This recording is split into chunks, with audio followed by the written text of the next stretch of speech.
مصطفیٰ کریم کے دیوانوں، عصر کے بعد آپ درگاہوں پہ چلے جائیں تو آپ کو 100 لوگوں کا ہجوم ملے گا،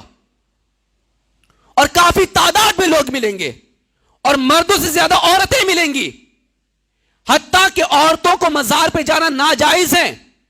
ہاں صرف مرد کو جانا جائز ہے، اور وہ بھی اس کی بھی شرائط موجود ہیں۔ مصطفیٰ کریم کے دیوانوں، نماز عصر کو چھوڑ کر اگر کوئی ولی کی بارگاہ میں جاتا ہے فیض پانے کے لیے، ہم کہتے ہیں فیض تو بڑی دور کی چیز ہے، ولی آپ کی طرف نظر عنایت بھی نہیں کرنے والا ہے،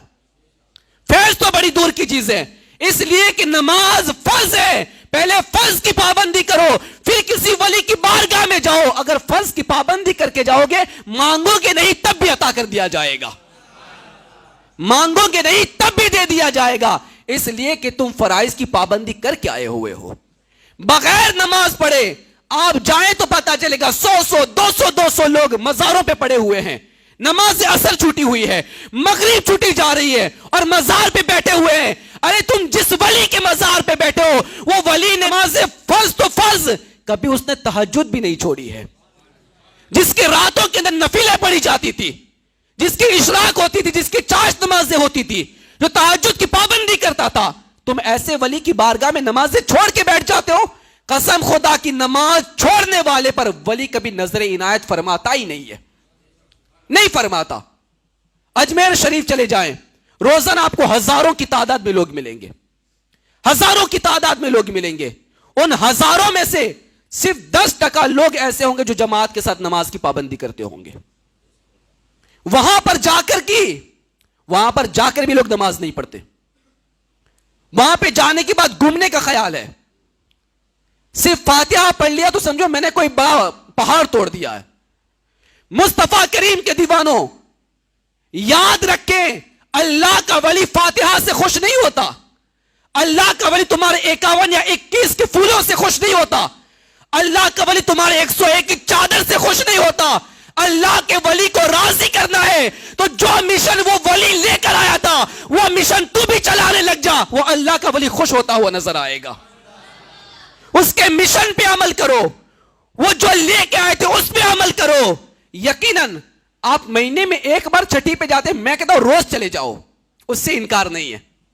روز اجمیر جاؤ، اس سے کوئی انکار نہیں ہے، لیکن اجمیر میں جانے کے بعد بھی نمازوں کی پابندی ضرور کرو، نماز کی پابندی ضرور کرو۔ سفر کے اندر نمازیں قضا ہو رہی ہے، گاڑی میں بیٹھے بیٹھے نمازیں قضا ہو رہی ہے۔ مصطفیٰ کریم کے دیوانوں، جہاں آپ کی بس رک رہی ہے ہوٹل پہ، کھانے کی فکر بعد میں کرو، پہلے جماعت کے ساتھ نماز کی فکر کرو،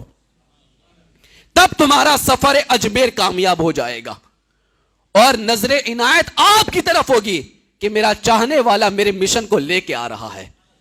میرے مشن پہ عمل کرتا ہوا آ رہا ہے۔ مصطفیٰ کریم کے دیوانوں، آج فرض کو چھوڑ کے ہماری قوم مستحب چیزوں کی طرف آگے بڑھ رہی ہے، صرف سنتوں کی طرف آگے بڑھ رہی ہے۔ ابھی عید میلاد النبی صلی اللہ علیہ وسلم کا مہینہ شروع ہونے والا ہے،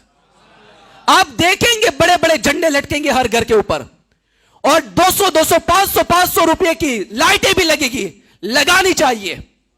ہزاروں روپیہ خرچ کرو عید میلاد النبی کے جلوس کے اندر، لیکن میں کہتا ہوں وہ 500 روپے کی سیریج بعد میں لگانا، پہلے 5 وقت جماعت کے ساتھ نماز کی پابندی کر لینا،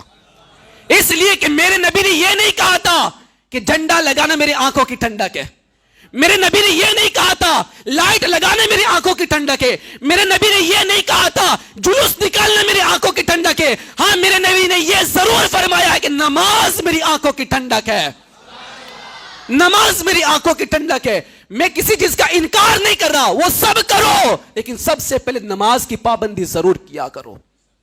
نماز کی پابندی کے بغیر کوئی ایسا کام نہ کرو۔ مصطفیٰ کریم کے دیوانوں، یقیناً کامیابی چاہتے ہو، عزت چاہتے ہو، شان و شوکت چاہتے ہو، عظمت چاہتے ہو، تو پہلے فرائض کی طرف توجہ دو، پھر نفل اور مستحب کی طرف آگے بڑھو، پھر نوافل کی طرف جاؤ، پھر مستحب چیزوں کی طرف جاؤ۔ یقیناً مزار پہ حاضری دینے سے برکت حاصل ہوتی ہے، فیض ملتا ہے، لیکن حاضری بعد میں، پہلے نماز کو جماعت کے ساتھ ادا کرو۔